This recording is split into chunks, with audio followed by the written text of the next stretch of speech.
Like many games, D&D has status conditions. You got poisoned, you got dazed, you got stunned. But most of these can be fixed with a decent level spell slot. But you know what can't be fixed with spell slots? Friggin' anxiety. Anxiety is something a lot of game masters experience. Ginny D recently released a video a couple weeks ago about a panic attack she had while running a game at D&D in a castle. And while, let's be clear, the vast majority of us are not running paid D&D games, let alone the friggin' castle, let alone worth thousands of dollars, but we still do struggle with anxiety. I mean, it's a common thing among all DMs everywhere, no matter what game you play. And while you specifically may be lucky enough to never experience this, a lot of your fellow game masters are not so lucky, me included. I've had plenty of anxious episodes over a simple game of Dungeons and Dragons, and more recently, games of Draw Steel. So, what's up with that? How do we curb this issue? Because it feels like it just gets worse over time. A lot of the horror stories that we talk about on this show feels like a lot of them are caused by anxiety, or at least not stopped due to anxiety. So besides fixing all the mental health issues of the world, how do we specifically curb this problem? Without further ado, let's get started.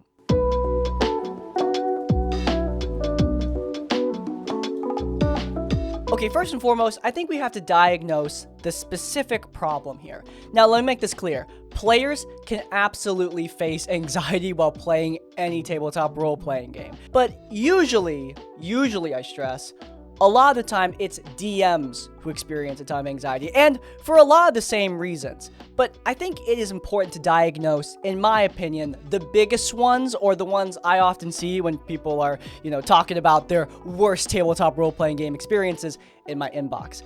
For starters, a big one is imposter syndrome. Imposter syndrome, if you are unaware, is when, despite all evidence to the contrary, you think you're really bad at your job. That's a super unprofessional definition, but that really does boil it down to the gist of it. A lot of DMs feel like they are not good at running the game and feel like they need to continuously improve, but that need to get better now, right now, to fix all of your problems that you may or may not be making up in your head. That drive can sometimes force you into a corner that really sucks. A corner of self-doubt and anxiety that can be hard to dig yourself out of. In general, a lot of DMs feel anxiety because they feel the responsibility of their games. They feel like the burden is on them to make this fun. And if they see some sort of perceived problem in the game, even something that's directly caused by a player, they can sometimes just blame themselves and get even more insular, more stressed, more worried, and the spiral begins anew. It can also be a really bad thing for new DMs. If you're brand new to the game and you don't really know what's going on, both of these issues can affect you. Imposter syndrome usually is seen as happening with people who are experienced in a field. Somebody who's been in there for years but still doesn't believe in their own abilities. But I still think if you're brand new to the game, a form of imposter syndrome can absolutely still strike you. A lot of new people pressure themselves into being good at running D&D, for example, right away, when frankly, that's just not going to happen. Like, when you run your first game, it's going to suck to a degree, and that can lead to a lot of stress and pressure. New players don't know all the expectations that are on them, and therefore, they get very, very concerned. Again, this happens for both players and DMs. So yeah, in my view, these are the biggest problems. 1, not seeing your own talents and abilities, aka imposter syndrome. 2, shouldering a lot of the burden of the game. And 3, new people or even experienced people placing a lot of false expectations on themselves when it comes to improving and getting better, often because they just don't understand the expectations that are even relevant to their own game. So, how do we fix these problems? Well, before we get to that, let's talk about what causes these problems that we just talked about. Oh crap. Guys, I just realized there's something missing from this advice. Our sponsor! This week's videos are sponsored by World Anvil. If somehow you haven't heard of them, World Anvil is an incredible world-building website for any writer or game master looking to take their world building to the next level. If you guys are unaware, I've been working on getting all of my world lore written out, and after a few months I realized that I exceeded the potential of Google Docs, but World Anvil came in clutch. I can create wiki-style articles from all of the aspects of my world, like characters or locations. I can link them all inside of a map, and create links between the articles for easy navigation. World Anvil is super convenient to use with tons of robust tutorials to teach you about literally anything you need to know about the website. I know a lot of people talk about World Anvil, but it's for a good reason. 2 million game masters use World Anvil for their campaigns. It organizes information, helps you run your game, and gives me plenty of great ideas from an awesome community working together to build wondrous worlds. If you guys are interested, then you can head down into the description down below or to the pinned comment, or use the promo code on screen so you can get a big ol' 51% discount at World Anvil. As always, supporting our sponsors does support us. Thank you so much to World Anvil for sponsoring today's video. And without further ado, I'm going to turn back into an animated rat so that we can get back to the video. Okay, so when it comes to big contributors to the issues that we're talking about here, I think it's really important to, for starters, immediately mention something that the D&D community has been talking about for years. And I think that... Are you talking about the Matt Mercer effect? Crispy, are you finally ready to acknowledge that Critical Role is responsible for all the wrongdoings in the Dungeons and Dragons?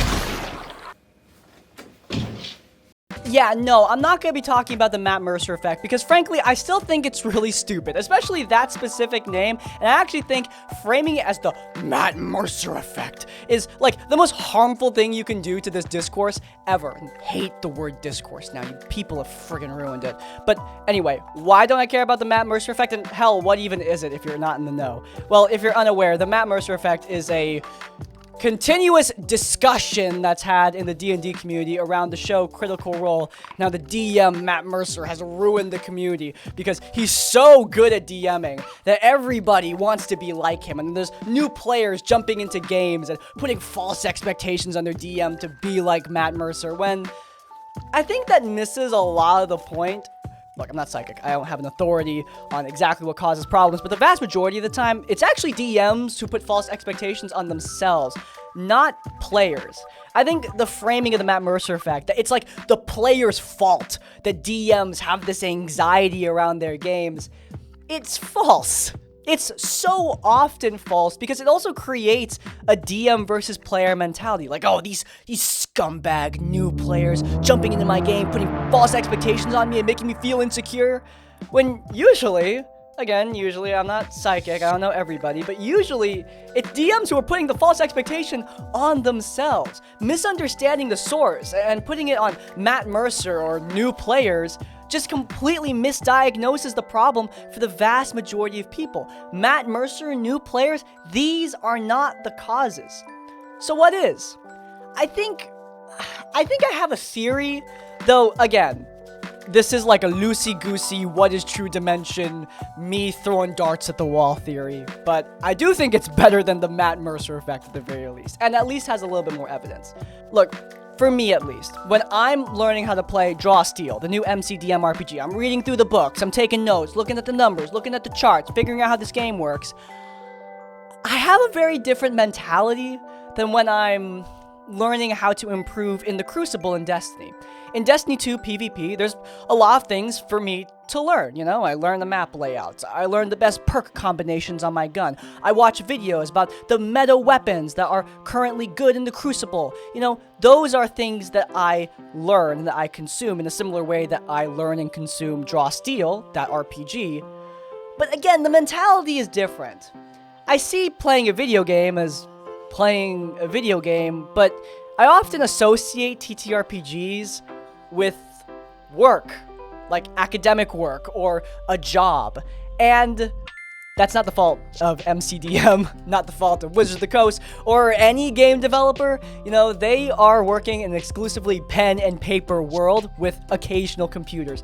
And frankly, school's got that too now, so I don't really see the difference. Again, it could just be me, but I do find myself sort of thinking of D&D like a fun work project or a school project from back in college that I happen to enjoy. I really love playing these games, but the mentality I attach to it is always associated with note-taking, reading, writing, things I associate with some sort of work, not with a form of play. This does line up with the core of what people talk about when they talk about the Matt Mercer effect. A lot of DMs and their desire to improve their games. Like, DMs do look at people like Mercer or Mulligan or Wolf as aspirational DMs that they want to reach. And I think that those aspirations are really awesome. Genuinely. I think it's great when you look at somebody who's really talented in their field and think, I want to get there someday. But people treat TTRPGs like, I need to improve now. I need to get better now. It is an imperative because, like, there are people relying on me. Like, my players want to enjoy this game. It goes back to that thing of feeling that burden of improving the game, and that burden, that pressure to do things now like it's mandatory, again, ties back into that whole play versus work thing. Like, when I'm playing the Crucible in Destiny, it's just for fun. Like, if I lose an Iron Banner match, or I don't go flawless in Trials of Osiris, it's not the end of the world. It's perfectly fine, and in fact, I expect that to happen. Things aren't always going to work out for me. But with D&D, if one game goes badly, I beat myself up over it for the next couple days because my friends were relying on me. They wanted to have a good time. And again, it ties back into that work thing. I treat D&D like a frickin' job. This, in case you can't tell, it's not great. And, like, I know that's weird coming from me. Like, I'm a guy who makes D&D videos, but, like, I'm not doing actual play campaigns that often. Like, the vast majority of my games that I play, you know, my Draw Steel one-shots, or my D&D campaign, they're home games that are not filmed. They're things I do with randoms, or I do with my best friends for fun. So why do I feel so much pressure? I think this is a huge contributing factor. The way we think about our games needs to change. Because while it's really important to understand that you have a responsibility to the rest of the players, that's objectively true. You do have a responsibility to make sure this game is enjoyable for them. You shouldn't translate that into treating the game like a job. So let's get into the solutions. Okay, so what is the fix to this? I want to say, you know, treat your games differently. Think about your games differently, but that solution is about as helpful as the guy I just shot in the head, so we're gonna go a different direction with this. So, for starters, I think we should actually take some advice from education and from work, which sounds stupid, but hear me out. When you are in school, you have grades, and when you get a good grade, you can see that. Hell, when you're playing a video game, I can see my kill-to-death ratio in Destiny, and if it's a whole number, like 1.5 or 2.5, I know, hey, I did a good job this game. I killed a lot more people than I died. That's good! Positive affirmation is really helpful for knowing how you are improving, for marking where you're getting better, and just pushing you forward and continuing. It is also important when you're playing a TTRPG. You finish off a horrifying Call of Cthulhu session, and your players just log off and say, oh, that was cool, man. That's not really helpful, is it? Now, should your players throw themselves to your feet and worship the ground you walk on? Hell no, that's weird, bro. Don't do that. That's weird. But I do think it is important for you to directly ask, hey, what about this game, this session, did you enjoy? I do this most games that I play. At my home game, it's kind of redundant. We've been playing together for years, so unless I'm doing something brand new with the session, I usually just ask, hey, what'd you guys enjoy, like, every couple weeks. But when I'm running a streamed game for a new group, like the 10th Tomb, I ask every session, what did you guys enjoy? I go down the line. And this is for a couple reasons. I mean, for starters, positive affirmation is nice. You get to hear specifically what they liked about the game. But beyond that, it's not just to make you feel better, it's also practical. When you ask for positive affirmation and you ask people what specifically they liked, it gives you an insight into the kind of players that they are. So many DMs just kind of assume what their players like. They just kind of like guess at it, just throw darts at the wall, and usually y'all get it pretty close. But like, why don't you just ask them? Like, why don't you just ask, like, hey, what specifically about the session did you like? Because, for example, in my home game, my players really loved this NPC named Marin. She was supposed to be a minor character, but they kept on saying how much they loved this moment from her, how much they loved playing as her in combat as an NPC ally, and that let me know, I should do that more. Of course, the same thing goes for critiques. Like, it's also important to ask at the same time, hey guys, what do you think could be improved? Hearing both those things simultaneously is great for an end of the session discussion. Look, I feel like no matter what we do, no matter how we treat D&D, you know, we could drink beers and treat D&D as the most casual alcohol and pretzels game in the history of the world. But no matter what, when you're prepping, it's always going to feel a little bit like work, like a little bit, no matter what you do. At least, you know, that's my cynical mind at work. So if you're gonna do that, at least take some cues from work and learn what you're doing right and what you're doing wrong. Because when you're just guessing at it, when you're uncertain, when you don't know, that is where the frickin' anxiety comes from. Anxiety often comes from uncertainty. So remove the uncertainty and make it a certainty by talking to the people around you. Whew! This is actually my second go around at a video about D&D and anxiety, so, you know, I hope this one is better and helps even more people out, because this has been a problem I've been seeing for a while, including in myself, and I want to see if this can help curve that, even a little bit. But anyway, I got therapy in 30 minutes, so it's time to wrap this up. If you guys enjoyed, then please do check out our latest episode of RPG Horror Stories. We got a crazy Reddit atheist who was talking about Satanism and stuff. It was a lot of fun, linked in the cards. But before you go, please do leave a like on this one and subscribe to Crispy Tavern so you don't miss any of our content when it comes out. And finally, if you want to leave your own tips or thoughts, go down in the comments down below. If you can't think of a comment, leave the comment. It ain't a job. To let me know you made it to the end of the video. In essence, like, comment, subscribe. I will see you all next time. Farewell.